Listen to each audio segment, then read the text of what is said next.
It's been a real treat to be here and listen to all the stories about monitoring, and I hope this will be interesting to you. My role is I'm the tech lead for the query engine in Monarch.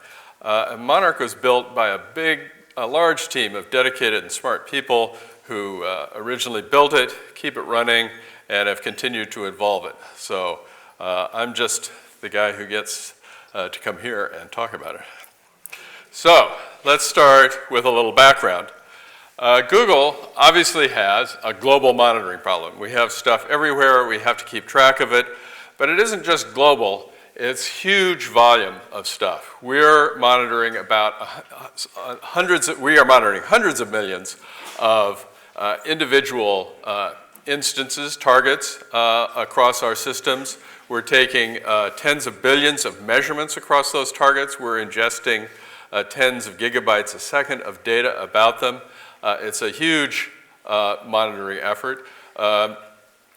There are many kinds of things that we're monitoring, a large variety.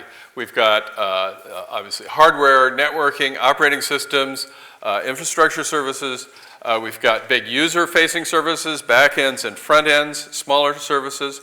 And there are many, many teams doing this. And those teams have responsibility for monitoring their projects. Google has a very strong culture of measuring things. You do not run things in production if you do not understand and can see and have visibility into how they're working. So monitoring is a big deal for all of those teams, and providing solutions for them to discharge those responsibilities is very important. And finally, obviously, it's always changing. It's constantly changing. So that's kind of the problem we're dealing with. Before there was Monarch, there was Borgmon, and that is how we solved this problem.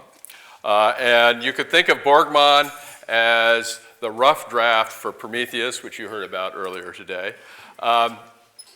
Basically, each group that had responsibility for monitoring its stuff had to set up its own Borgmon monitoring instances, configure them, deal with the problem of distributed monitoring if they had a wide geographic distribution, which usually they do. And the configuration was not a straightforward thing to do. It was difficult to learn how to do it and get it up and running. So there's a large barrier to teams discharging their monitoring requirements. They could do it, but it wasn't easy. And it was a large load. On small teams, it was hard for them to keep someone there who actually knew how to do it. There's kind of this joke about a hazing ritual. The new guy on the team is going to have to learn how to do Borgmon so he can do the maintenance on our monitoring configuration. And on large teams, it was just a continual difficulty to deal with the complexities of monitoring, setting up a monitoring system to monitor a very large and complex system. So what did we want?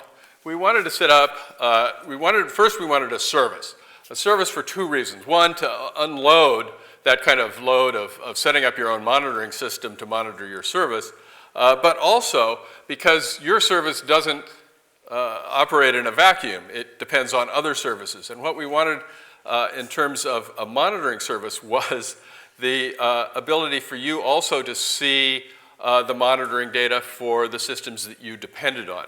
And that's an important part of having kind of a unified service that everyone is using.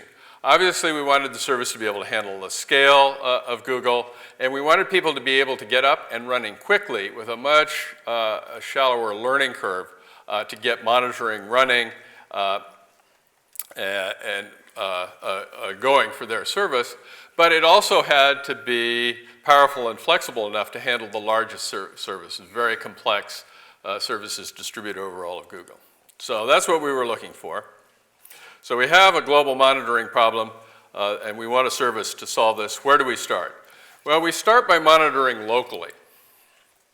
And we do this because most of the data that you collect is only looked at in aggregate.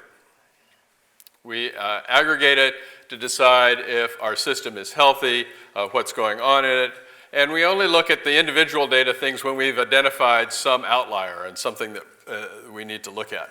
So what we do is we collect and store the data near where it's generated, and when we query, we aggregate and select near there to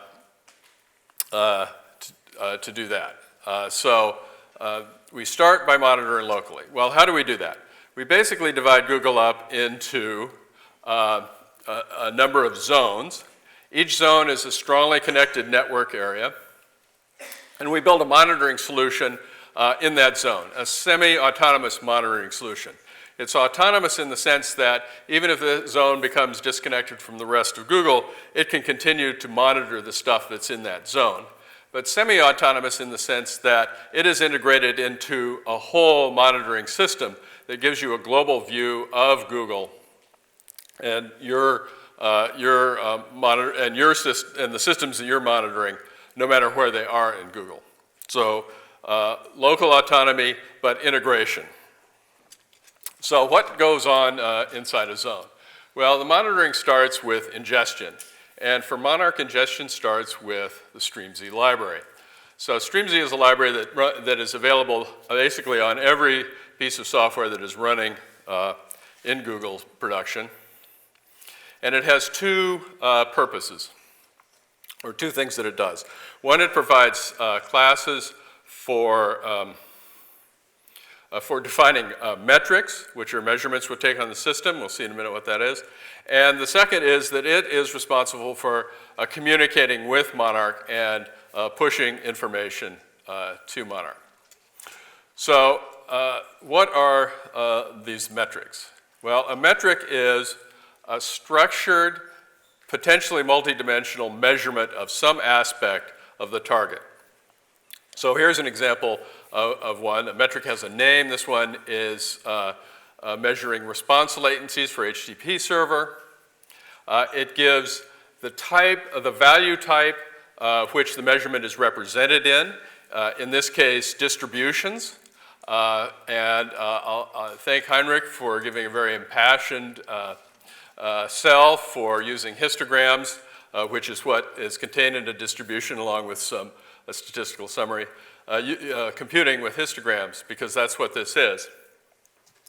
And this is multi-dimensional data in that we're categorizing it by the HTTP path that was referenced and the status code that was returned for a particular reference.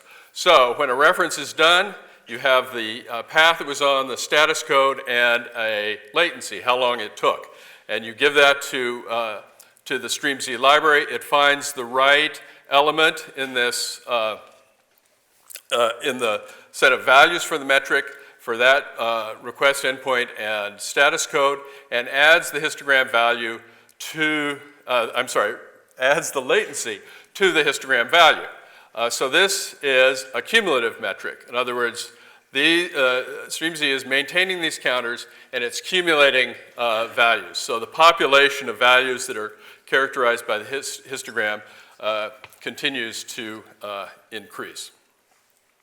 So one thing to notice about this is that the first level of temporal aggregation is being done right on the target before we send anything to Monarch. And so the StreamZ library is maintaining these metrics based on being told, here's a latency, here's a latency, here's a latency from the actual application. And then it's also responsible for sending these to Monarch. Now, besides sending the metrics, StreamZ library is also sending a bunch of labels that basically describe what target this data is coming from. And these get organized by target schemas, which basically describe the kind of thing it is and which particular instance it is. So a very common one is Borg task, which is a task running on the Borg cluster management system. And it's characterized, it's identified by the user running the job, the name the user gave that job, which Borg cell it's running in, and then a task number that distinguishes it from all the other tasks in that job running in that cell. And so this is the way that basically we come up with a name, a structured name, for a particular target. Okay, so StreamZ is basically doing all of that, and it contacts Monarch and talks to ingestion servers. And it's basically going to push the labels that describe the target it's part of and the descriptions of the metrics that it has, and it's going to then send timestamped sampled values for all of the values that are kept in the individual metrics with the dimension labels attached to them. And the ingestion router is going to do a number of things. It's going to make sure that the Monarch system has a record of the metric description. It's the one that basically takes the labels about the target that are sent from stream Z and turns it into selects a target schema to organize it and gets a name for it. It decides where the data for that target should be sent. And it also gives feedback to the target as to how frequently it wants the various metrics from that target to be sampled and sent to it. And that's something that is configured within Monarch in a way that we'll see, and gets fed back to the actual stream Z library and the target to affect how frequently we're sampling things. So the ingestion router is sending stuff to the place where it should go, and that is a leaf. A leaf is the kind of center of the monitoring in the zone, Monarch in one zone. And it has two roles. One, it contains an in-memory database of the stuff that's been pushed to it, and it is the lowest level of the query evaluation hierarchy. And the leaves are range sharded on the target schema name that's attached to the target. And so the ingestion routers keep a map that tell it basically what ranges are assigned to what leaves, and so they know where to send all of the metrics that come in for a particular target when that target is sampled. The leaf incorporates that data into its in-memory time series database, writes it out to a recovery log, and that recovery log is obviously the way that you recover during a leaf failure. It's also the way that ranges are moved from one leaf to another when you have to do load balancing for the RAID sharding. And the recovery logs are also the path to the long-term disk repository that has a longer horizon than the in-memory database in the leaves. Well, what are the leaves accumulating things into? Basically, they're creating streams. And a stream is basically a named time series.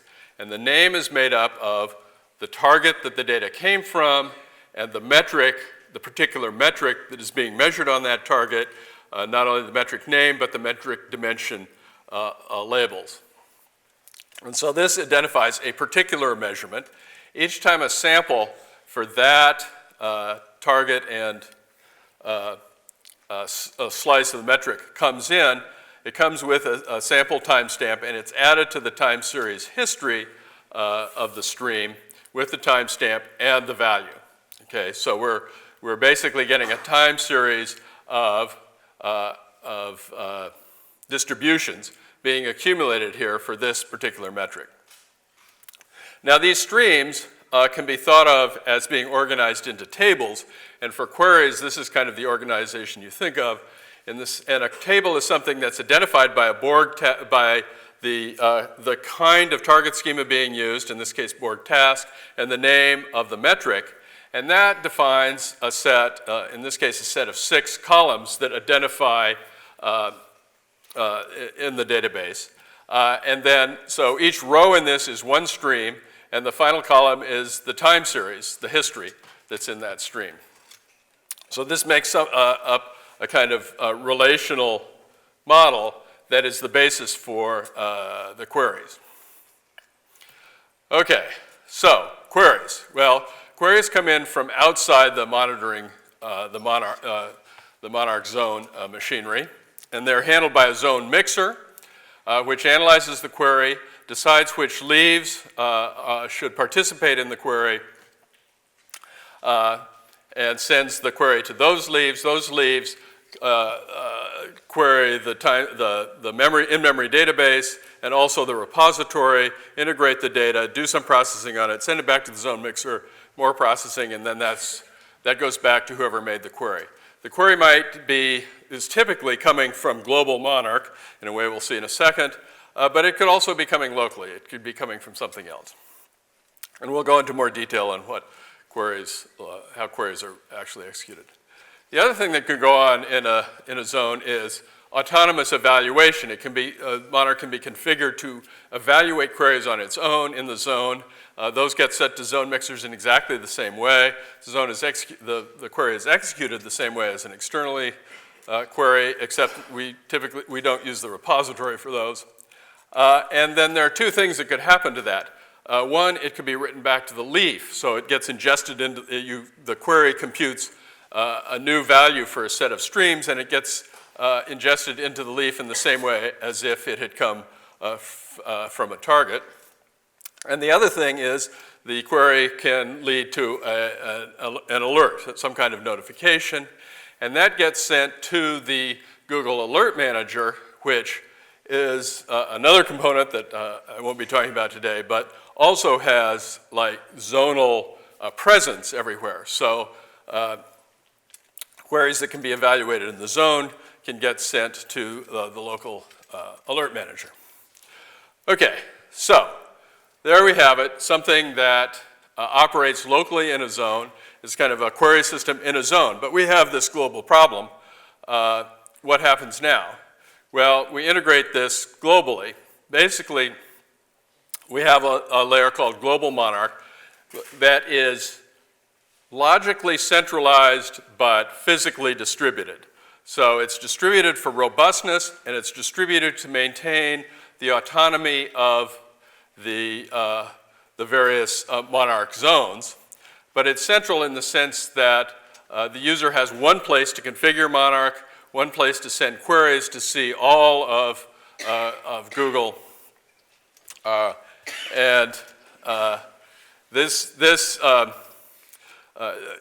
So that it is, in fact, a unified service.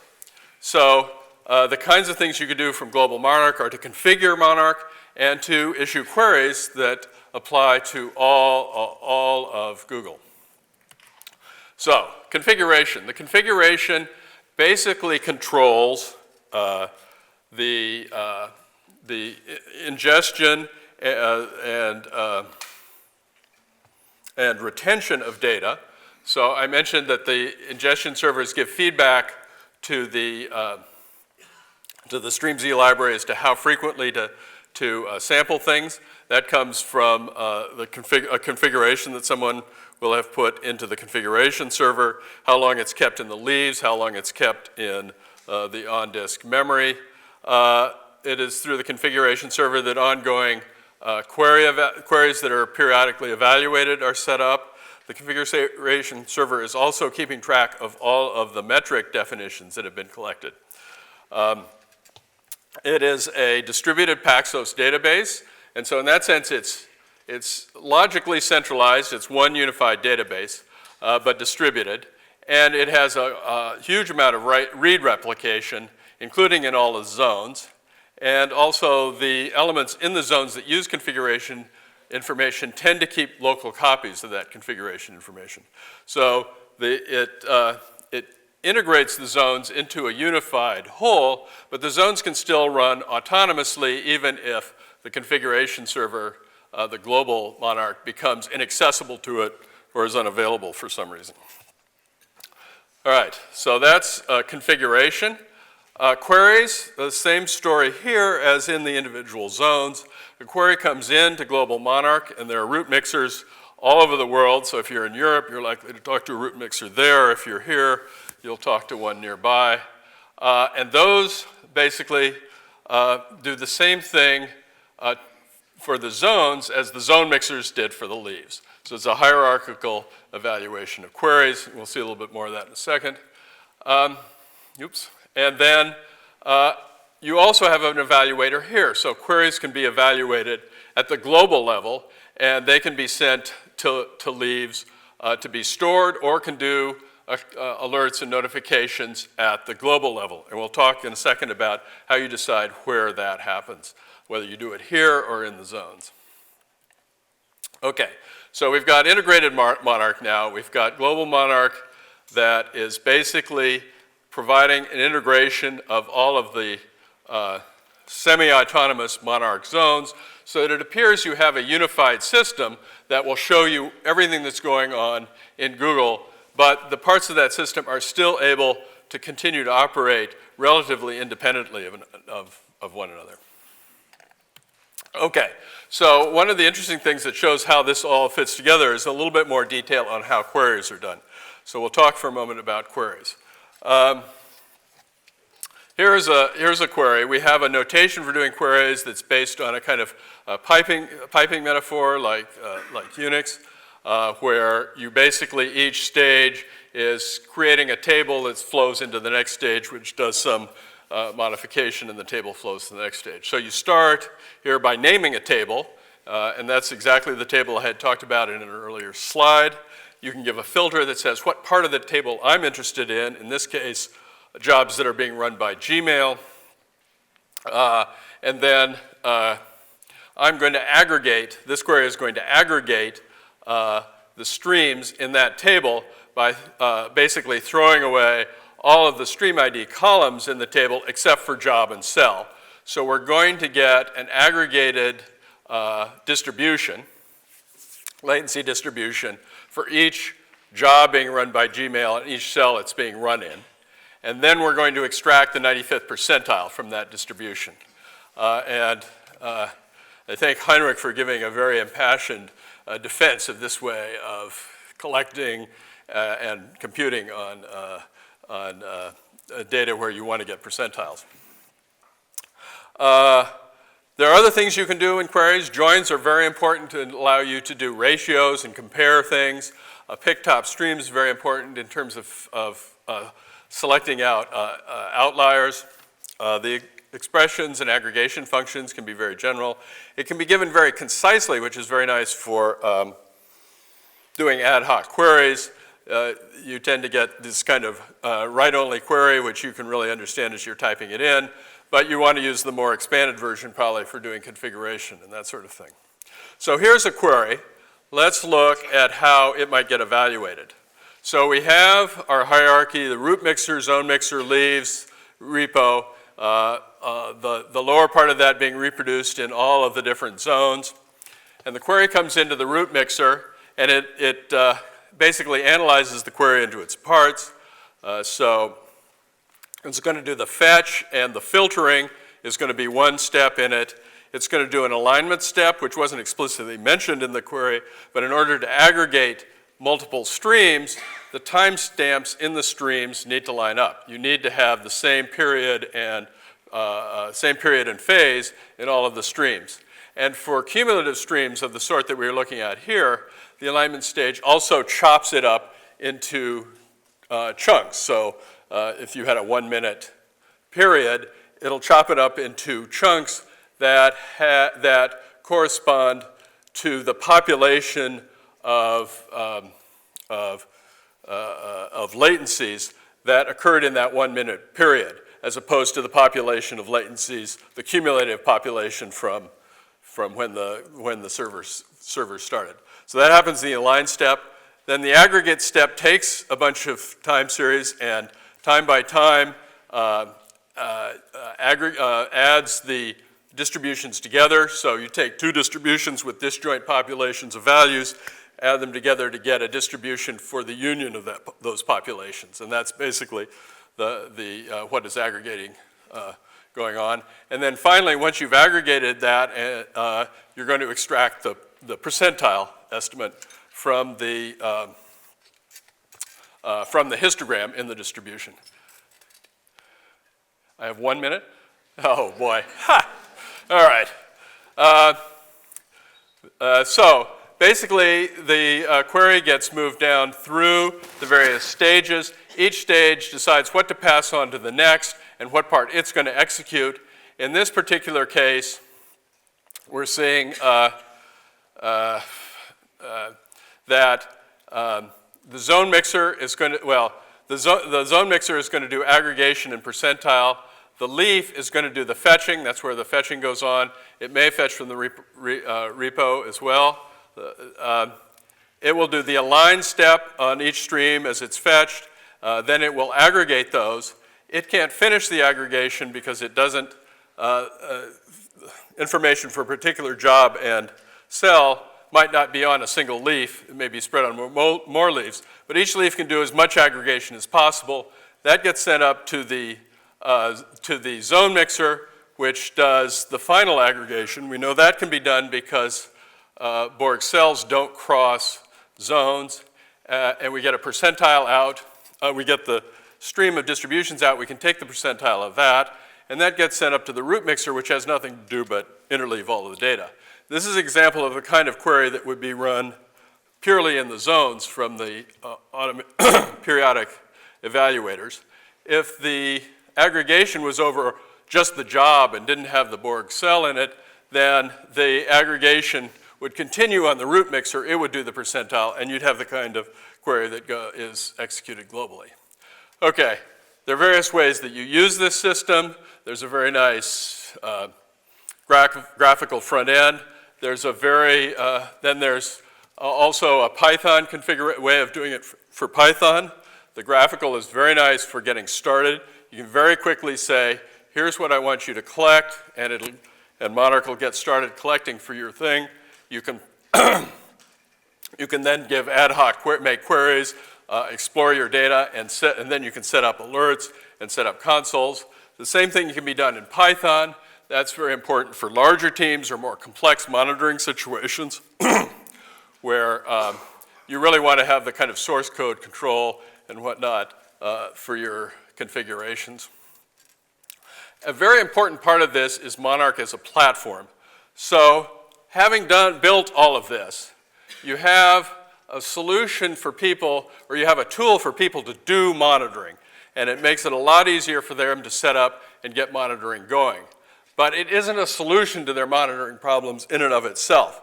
So listening to the presentations here this week, you hear two kinds of problems. You have the, how do I set up my monitoring and get all of the pieces together and make monitoring actually work? And then there's the, well, what do I look at? How do I condition it for display?